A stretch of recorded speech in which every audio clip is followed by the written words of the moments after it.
This podcast is a production of Unfiltered Studios. If you would like to know more about joining Unfiltered Studios, please visit our website at unfpod.com for more information.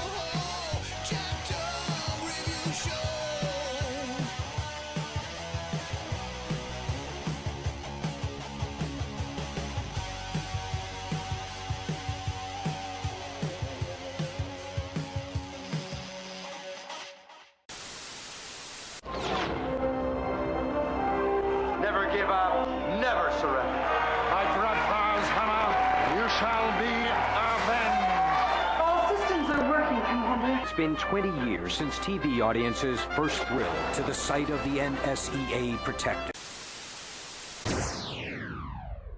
Welcome, everybody. I'm your host, Cam, and I do love just giving you guys a bit of everything. Once again, no exception to the rule. Regardless of whether I got a host or not, I'm going to do my damnedest to just provide you just a straightforward, mini-sode when we're not doing a deep dive. And today is no exception. Once again, we have something for everybody. We do all kinds of horror, action, mystery, even just historical war epics. But in this case, we're back into sci-fi-ville, and we're taking a break from just the typical, giant sci-fi blockbusters, and we're revisiting the beloved, parody that was Galaxy Quest. And, years before the Orville and Futurama, this was the go-to in terms of making fun of not only just Star Trek type epics, but also, it was just beloved. You had Alan Rickman, Mr. Serious actor, playing a Leonard Nimoy type who is, gifted with Shakespearean theater type training, but can only get typecast in roles that require him to be in heavy makeup. Maybe it's a little also referencing Michael Dorn from Star Trek Next Gen a bit, as Worf, but it was a mega cult hit, and it has just continued to live on and everything. And I thought I'd revisit two specials that cover the making of that movie, and enough can't be said about it. I'm sure you've heard all the stories about why it clicks. It's one of Rainn Wilson from The Office fame's first movies, Justin Long as well, and the movie throughout, Sigourney Weaver, was no stranger to alien, type sci-fi terror. And they even worked in a reference to her Ripley character, as well as Tim Allen's animated character, Buzz Lightyear from the Toy Story franchise. But the movie itself is just always a delight. I watch it anytime it's on TV. It's very easy to get into. Even the stuff they cut out is even funny to spot too, because of how edgy it is without trying to be just crude or uninspired. And the rock monster is also very well designed, and much like Men in Black, it complements all the mayhem that's going on screen. And altogether, Sigourney Weaver's character also, when they show her in flashbacks, just looks like a Charlie's Angels type, damsel who's beating people up, and it's also a throwback to other stuff like Lost in Space and Buck Rogers, just the kind of stuff that just dominated the small screens for years. That was the type of typecasting if you weren't an A-lister making movies. I gotta say, it had a ballsy just campaign. Some critics didn't warm up to it at the time, but one thing that has been rediscovered and yet to be released on DVD or Blu-ray is, to promote the movie, they got really meta with their humor. They decided to make a mockumentary, which, as anyone knows, is pretending to be a doc, pretending to be a making of behind the scenes featurette. And they had it kind of as part of their, I don't know if it was part of the True Hollywood Story thing or if it was just a standalone special, but either way, they titled it Galaxy Quest 20th Anniversary. And having given it a rewatch a few times, it is wild how they're able to make this really amusing and look like a legit making of behind the scenes special. But the music is really good, and the behind the scenes edits also complement it all. But it's so funny how they even just take actual behind the scenes photos from earlier in the actor's career to make it look like it's pertaining to their on-screen actor characters becoming sci-fi genre actors. But ironically, Jason Nesmith, who played the commander, almost didn't get the role. We had an A list and a B list and a C list, and just about everybody in town turned it down. I decided we needed someone who was a relatively unknown. In other words, somebody who was desperate. Yes, I had the reoccurring role on that really lame sitcom. I think we all remember Hello, Neighbor. You remember the joke of the show is that you never saw me from the neck down? And from there, he became part of the now legendary crew of Galaxy Quest. You don't want to know the truth? I was never actually asked to audition for Galaxy Quest. They wanted a younger guy.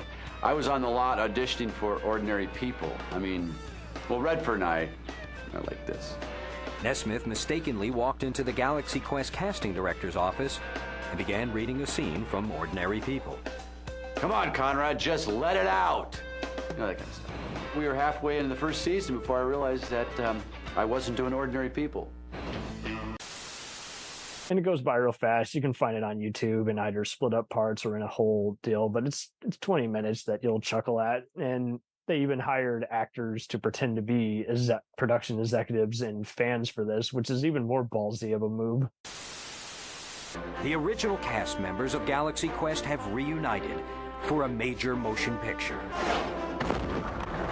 Catch up with Jason Nesmith, Gwen DeMarco, and Alexander Dane as they share their adventures and tell the real stories behind the legendary TV show that has become America's #1 science fiction cult classic. All Gwen had to do was worry about her hair. She's not around, is she? Sometimes I felt like, you know, sort of the camp counselor with a bunch of, like, toddlers. You know, kind of the practical one. Now, I wasn't sure that it was going to be for quite such a long time, or indeed that 15 years on I'd still be talking about it, but of course I'm thrilled. I can't recommend it enough. Just look up Galaxy Quest 20th Anniversary or Galaxy Quest Mockumentary and you will find it. But yeah, it's a hoot from beginning to end. And in more recent years, you know, post 2014, indie filmmaker Jack Bennett, who was a mega fan of it, and he has done all kinds of special effects, writing and producing, decided, as well as short films, decided to produce the Never Surrender documentary. And my bad, it was actually in 2019, but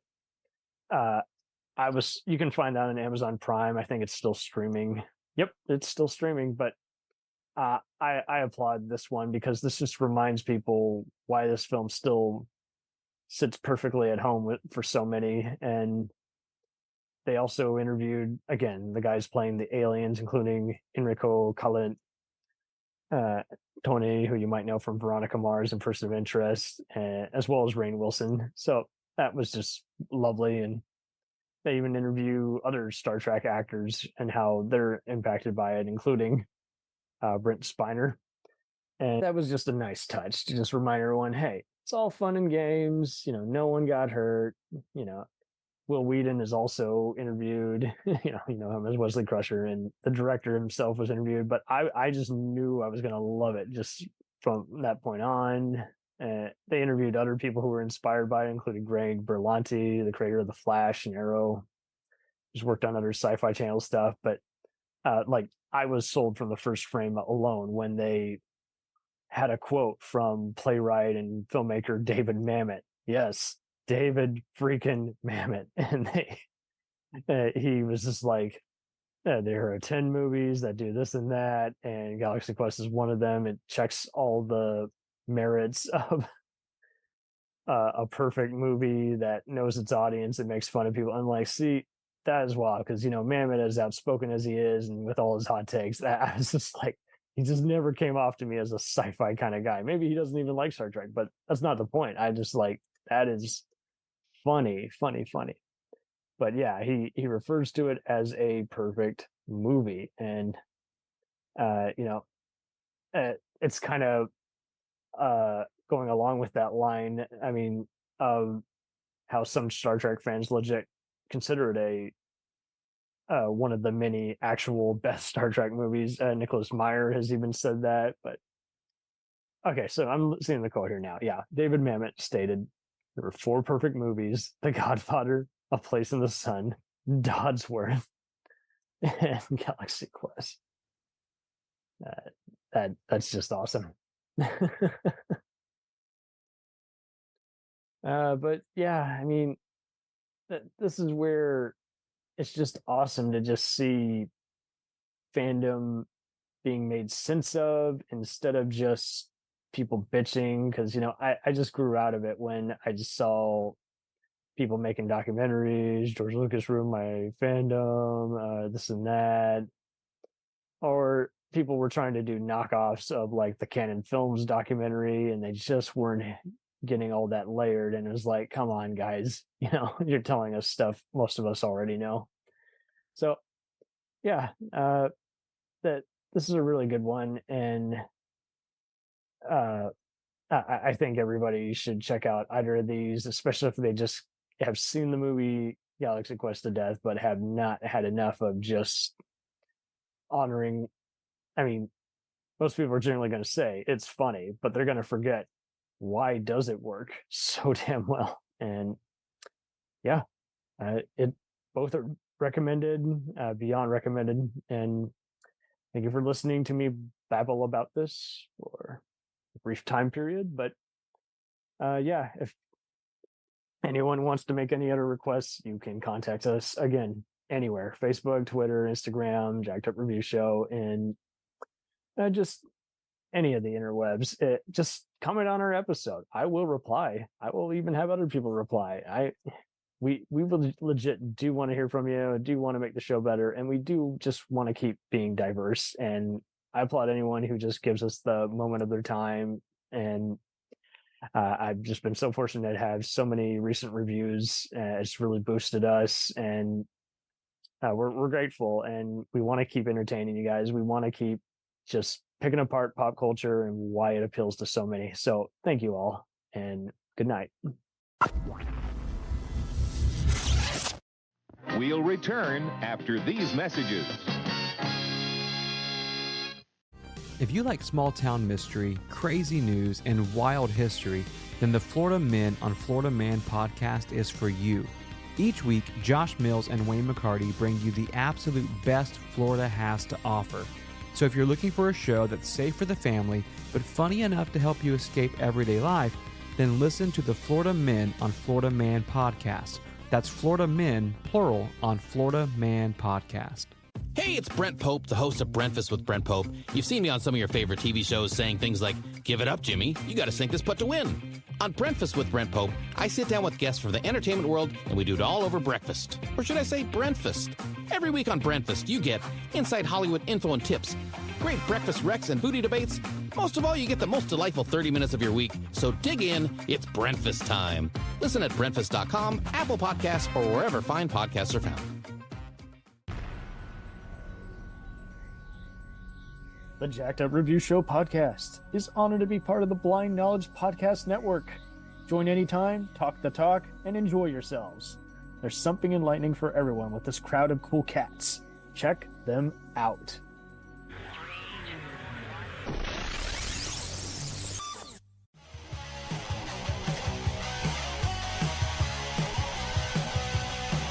Follow us on the web on Facebook, Twitter, and Instagram. The podcast is available on Podbean, Spotify, iHeartRadio, Anchor, Apple, and anywhere else podcasts are available. Feel free to review our show and leave comments on any of those sites. Thanks a million for listening. It's a jacked up